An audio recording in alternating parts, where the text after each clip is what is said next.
Hey guys, welcome to the first episode of Renegade Garage. Now, you'll have to forgive me, it's been a while since I've been on this side of the camera. Normally I can hide behind the camera while I'm doing my consumer reviews, my how-to videos, and my maintenance videos.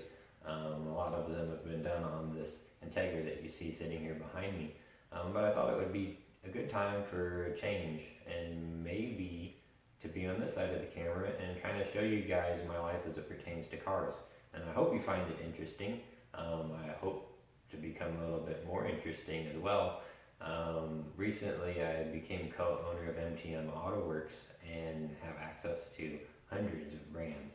And now I have really no excuse not to start modifying this car the way that I should have at the very beginning. I've owned it for about 8 years now and really haven't done much to it other than wheels and TLC stuff, so fixing stuff as it breaks. There's a lot of stuff done to the car already, but even though I consider myself to be a car guy, I think there's a lot of work to be done, and there's a lot of things that I would like to do to the car, and then hopefully you guys will enjoy watching as my build progresses.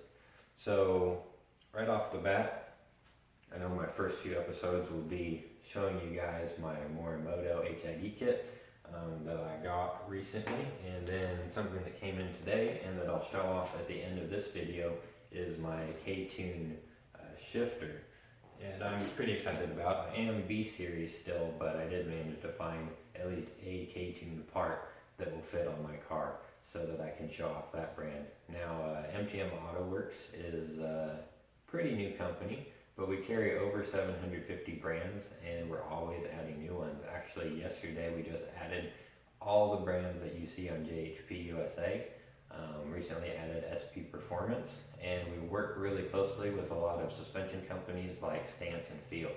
So getting to know a lot of these people have been really interesting and a unique experience that I thought would be pretty cool to share with everybody. Whenever I go to meet them, I'll bring my camera with me. Whenever I go out to the track, I'll bring my camera with me. And I'm fixing to go to pretty big car shows this year, so I'm excited about that. So I figured might as well bring my camera with me, share it with you guys, and see how it goes. So hopefully you like it, hopefully you find it interesting, and as always, if you have any questions, go ahead and ask below in the comments, and I'd be more than happy to at least try to answer your questions. And also, if you need any car parts, you know who to talk to. Just find us at mtmautoworks.com or on Facebook if you need to ask any questions. So yeah, I guess the next part is just to show you this K-Tune shifter, and then, well, hopefully get it installed pretty soon. Alright, this is the overview / unboxing of the K-Tune shifter I got from my Integra. It is for all B and D series cars, and it's called the Pro Circuit.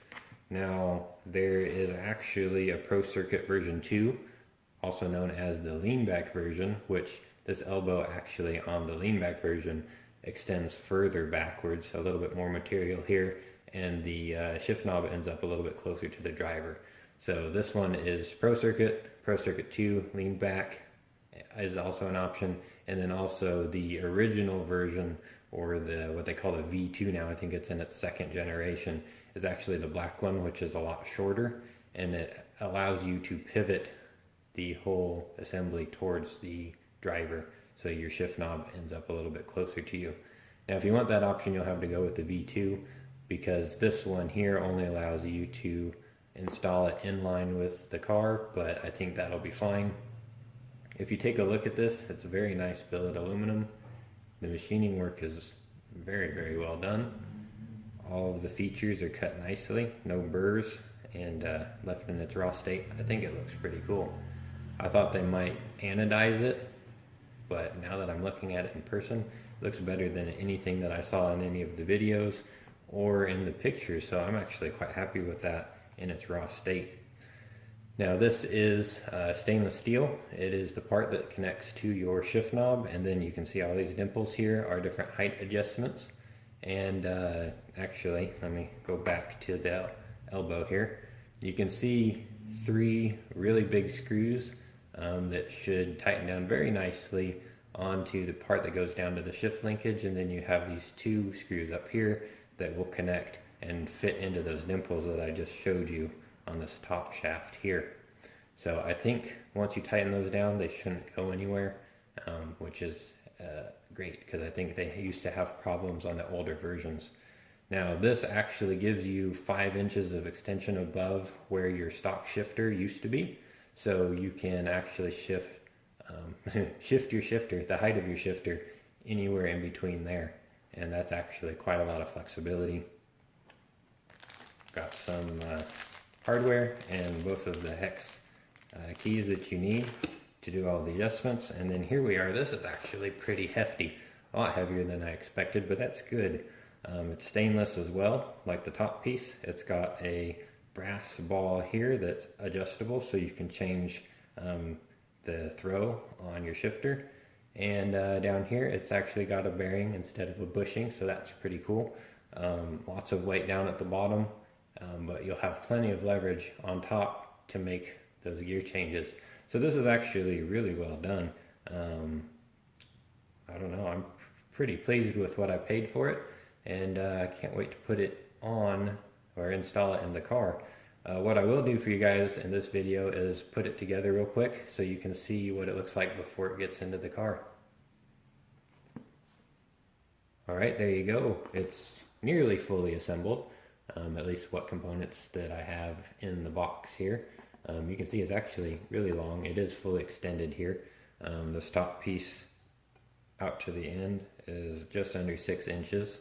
From front to back of this billet piece here is almost 3 inches, and the overall height from bottom to top is about 18 inches. And then I guess maybe the only other thing is from this center line of the bottom shaft to this center line on the top shaft, you're looking at, I don't know, maybe an inch, inch and a half. But yeah, I think it looks pretty good. I'm excited to get this in the car.